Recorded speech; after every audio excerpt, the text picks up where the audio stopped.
So the governor of Utah, calls himself a Republican, Spencer Cox, has said that he will veto a bill that would prohibit biological males from competing in women's sporting events. And this has been quite the dramatic situation in Utah, because these Republican government officials are acting exactly like liberals. This governor, whose responsibility it is to protect women, his responsibility to make sure that there's not a situation in the public school system where biological men are dominating women's sports to the point that women's sports become obsolete. This is his basic duty as a human being, notwithstanding the fact that he's a Republican and the governor of his state. He's crying about this bill. His lieutenant governor is saying that there's never been a more upsetting debate and outcome to any bill. A veto is definitely necessary here. Like, no. This should not be a controversial topic. Did we learn nothing from what happened to Governor Kristi Noem? This is not a controversial topic. Men are men, women are women. It's fundamentally unfair and unjust, not to mention unscientific, for biological men to compete in women's competitions. They can live however they want. Sure, be tolerant of that. Great. I wouldn't recommend it. I strongly recommend against it. But you have a right in our country to live that way if you want to. You do not have a right to compete in women's sports. And this is the problem with conservatives. Some conservatives. This is the problem with some conservatives. They're trying to redefine the word compassion. They're trying to redefine the word nice or kind. They're trying to redefine kindness. But the problem with that is we have a set definition. We have a definition of words, particular words that cannot be redefined. And in this situation, the definition of the word that cannot be redefined is love. We know what it is to love someone else. We know what it is to love someone else because the idea of love came from God. That came from the Bible. And compassion is one of the ways that we apply love. Kindness is one of the ways that we apply love to other people. But compassion and kindness and love do not mean spoiling a child. They do not mean allowing a robber to loot your store. They do not mean indulging the delusion of someone who suffers from a mental illness.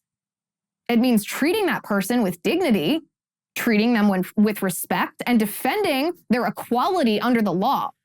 But it doesn't mean kindness or compassion or love does not necessarily mean giving every person exactly what they want just because that's what they ask for.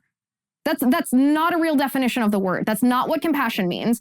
And shame on these conservatives for, I don't know if they're redefining these words themselves or if they're so stupid that they're playing by the rules of the left. And if you even accept a single premise from the left, if you accept the premise that it is not compassionate to ban biological males from women's sports, then you've already lost the battle. If you accept any of the premise of the left, then you have already lost this battle. And the governor of Utah, Spencer Cox, is a perfect example of this. Another example of this, unfortunately, and this is very sad to see, is the chairman of the American Conservative Union, Matt Schlapp. He's the guy who runs CPAC, the guy with white hair. See him on Fox News a lot.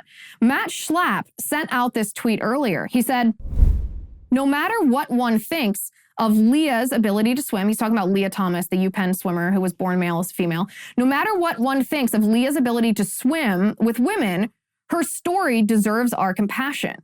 It will be interesting to hear Leah's point of view in 30 years. And I read this and I thought, first of all, Matt, you have 5 daughters. You have 5 daughters who are high school and college age. And yes, Leah Thomas should be treated with dignity and respect and equality under the law. But to pretend that it's compassionate to indulge the delusion of this individual who is suffering from gender dysphoria, a mental illness, this is not the definition of compassion. And so think about your 5 daughters for a second. Is it compassionate for your 5 daughters to be forced to share a locker room or a bathroom with a biological male who still has male genitalia against their will, without their consent? Is that compassion? That's not compassion. That's disrespect. That's dehumanizing to your daughters. Not just your daughters, but you'd think it would hit home more because you have 5 little girls of your own. Where's your protective instinct? That's your role as a father, to protect your daughters and other people's daughters against predators. And don't redefine the word compassion. It doesn't help Leah Thomas to use this pronoun. Matt Schlapp says, no matter what one thinks of Leah's ability to swim with women, her story deserves our compassion. Why are you using that pronoun? Leah Thomas was born Will Thomas. Leah Thomas was born a biological male. Now, you can call Leah Thomas Leah. I don't care what people's names are. It can be a name that's more traditionally male or female, whatever. A lot of people have a lot of weird names. But to pretend that because Leah Thomas identifies as a woman that you should use the female pronoun, come on, Matt. You know better than this. You know better than to let the left set the terms of this battle.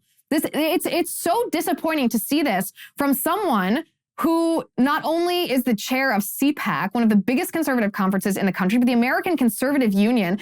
You have 5 daughters, and you call yourself a conservative, and you define compassion as indulging this person's delusion